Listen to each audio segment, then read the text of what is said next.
The soul behind the filter, inside NomiAI's pornographic underground.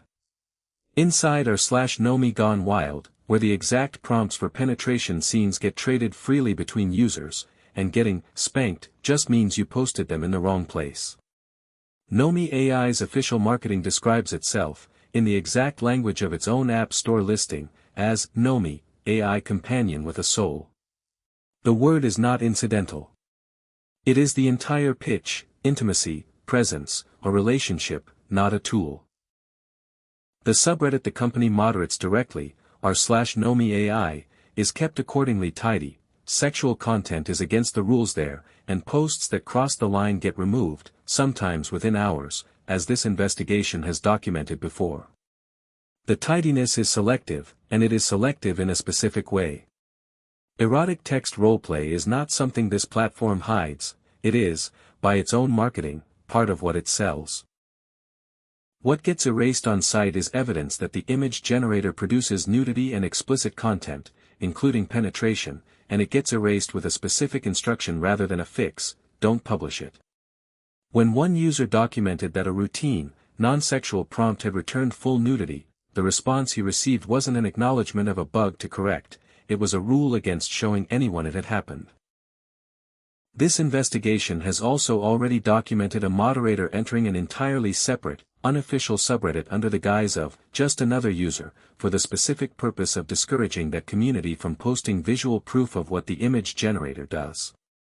In that same exchange, a moderator of the other community, with no institutional loyalty to protect, confirmed the opposite of what the visiting moderator was there to suggest.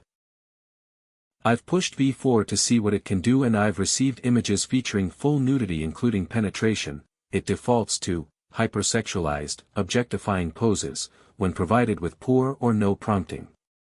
That is the established pattern this new subreddit sits inside, not denial of explicit content in general, but active, ongoing management of where the proof of it is allowed to be seen.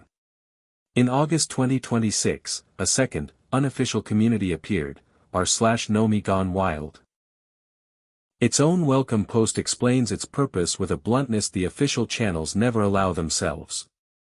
Since users naturally generate NSFW content within the technical boundaries set by the NomiAI developers, creating a dedicated outlet helps channel that activity constructively while helping to keep r/NomiAI and r/Nomiverse SFW.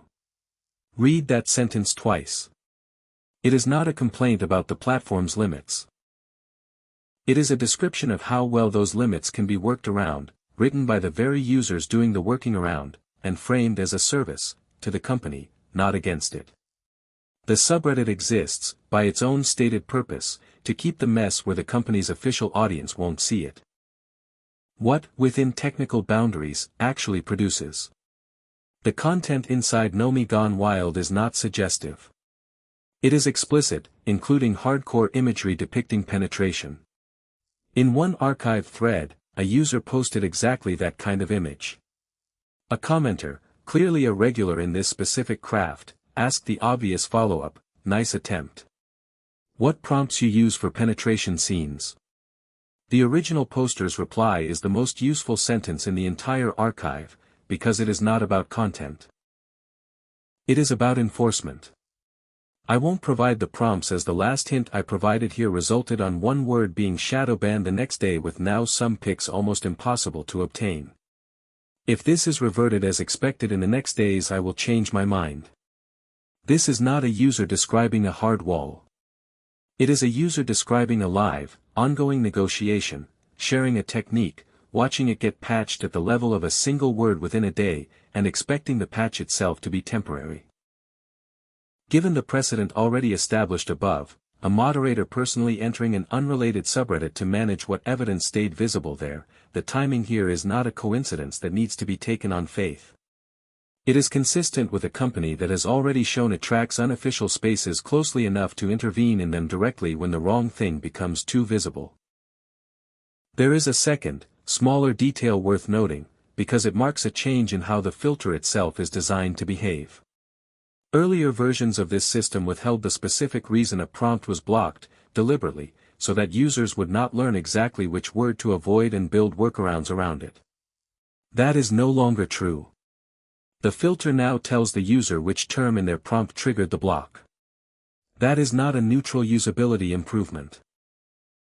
It is the interface equivalent of the single-word shadow banning described above, a system built to patch known leaks one term at a time, now doing part of that patching work through the user interface itself, rather than leaving the boundary unclear on purpose. A company that had decided the underlying capability shouldn't exist would have no operational reason to make its block list easier to read. This platform has produced exactly this pattern before. In a different context, this investigation already documented a user asking why a character description kept triggering a content filter discovered, through community trial and error, that a single word, youthful, was the trigger, and that near synonyms like youthful_looks or neotenic sailed through untouched. Word-level filtering, patched reactively, worked around collaboratively. What Nomi Gone Wild shows is that the same mechanism governs the sexual content the company would rather not have discussed in the open, not a boundary, but a moving target, maintained just precisely enough to keep the official subreddit clean and the App Store listing plausible. In a separate post, a user shared a sketch-style image, a woman in lingerie, kneeling in front of a clothed man, with the caption, "I got spanked for posting this in another subreddit." Which subreddit isn't confirmed. What is confirmed is the shape of the admission. Somewhere on this platform's public-facing side, this image wasn't welcome. Here, it is unremarkable. The existence of that gap, one address where it gets removed, another where it doesn't, is the entire function Nomi Gone Wild's own welcome post already told us it was built to serve. The capability was never the question. None of this happened in a vacuum, and the timeline matters more than any single post. This platform's image generator has been shown, independently, to default toward explicit and objectifying output even from innocuous prompts, a pattern this investigation documented separately, using the company's own moderator language, and confirmed was a design choice rather than a technical ceiling. Nothing prevented the company from restricting the underlying model the way comparable commercial image generators do. It chose not to. For a long stretch of this platform's history, the public posture around that choice was denial dressed as accident. The image generator makes mistakes sometimes, paired with a private instruction to the users who found the mistakes, don't publish it. That posture changed, on the record, without ever being announced as a change in capability. The company's founder described it to the community as a silver lining. As the compliance landscape becomes clearer, we believe that for age-verified users will be able to better treat adults as adults in areas where we've previously had to be more cautious. Asked what that meant in practice, he confirmed it directly. As far as pictures go, free users and app users get much more tame/restricted pictures than paid users using the website. Nothing about the generator changed. What changed was which tier of paying customer was allowed to receive its output without the word-level filtering applied to everyone else. The capability that had spent years being called an accident was, for the right subscription and the right access point, simply switched on. This is the same context a different user was mocked in, not long before, for calling out plainly, that the platform had advertised capabilities it then treated as a punishable disclosure when a paying customer pointed out the gap between the promise and what he'd actually been sold. He used the words, fraudulent misrepresentation. He was told, by the platform's own lead moderator, to be very careful. His comment was deleted days later. His post came down after that. He was not wrong about what the system could do. He was early, describing, in public, a capability the company would go on to quietly monetize for a different tier of user once the regulatory optics allowed it to say so out loud. A managed triage, not an accident. Seen against that backdrop, Nomi Gone Wild stops looking like an organic leak and starts looking like the third piece of a system that sorts visibility by design. r/nomi.ai, the official channel, stays scrubbed. Evidence of what the image generator can do gets removed on site, as this investigation has documented in case after case. r/nomiverse presents itself as the platform's wholesome image showcase, and this investigation has already documented a moderator entering that space specifically to keep it that way, discouraging exactly the kind of proof that would complicate the picture. And now there is a third address, built and run by users, for everything the first two spaces can't be seen holding. If, as available community information suggests, the same moderator presence connects to both r/Nomiverse and r/NomiGW, this is not two unrelated communities that happen to sit near each other. It is one triage system with three shelves, official and clean, unofficial and wholesome, unofficial and explicit. Each address curated to keep the wrong content out of the wrong room, by people close enough to the platform's own moderation apparatus to do that curating with precision. It also explains a line that shows up often in these communities, usually offered as simple community norm setting: if you want NSFW images, this isn't the platform for that, go somewhere else. Measured against the silver lining and against NomiGW's own founding statement, that line reads less like a stable content policy and more like a script, one distributed widely enough that ordinary users repeat it in good faith, while the platform's actual behavior, on its paid web tier, does exactly what the script says it doesn't. The restriction was never ideological. This investigation has already found the company's own account of what it actually fears.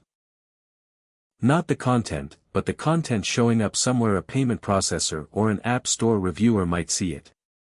Everything about how these three spaces are kept apart is consistent with managing that single risk, and nothing about it is consistent with the platform not wanting this content to exist. What the soul was never about. None of this is a claim that an AI companion platform generating consensual erotic content for adults is, on its own, some kind of scandal. The generator's capability was never in question, and this platform has never hidden that it competes on permissiveness in its marketing to prospective subscribers. What is in question is the multi-year gap between that private capability and the public account of it. Accident, then silence, then containment, then a quiet, tiered unlocking announced as regulatory relief rather than admitted as what it was, confirmation that the thing users had been mocked and censored for describing had been true the entire time. The guardrails were never a wall. They were a filter fine enough to keep the storefront presentable, porous enough that anyone patient enough to ask the right person the right question, or pay for the right tier, could walk straight through. NomiGW isn't a leak in that system. It's the system's overflow pipe, built and run by the people using it, sitting exactly where a managed triage needs it to sit, close enough to still be reachable, far enough that AI companion with a soul never has to sit next to what it actually produces on the same page. Due to the explicit nature of the material and platform guidelines, we cannot show the archived threads in this video. You can review the type of content and prompt sharing discussed here by visiting r/NomiGW directly. However, in the event that those posts are removed or access is restricted, a full archive accompanies the original written piece, which you can access via the link in the description below.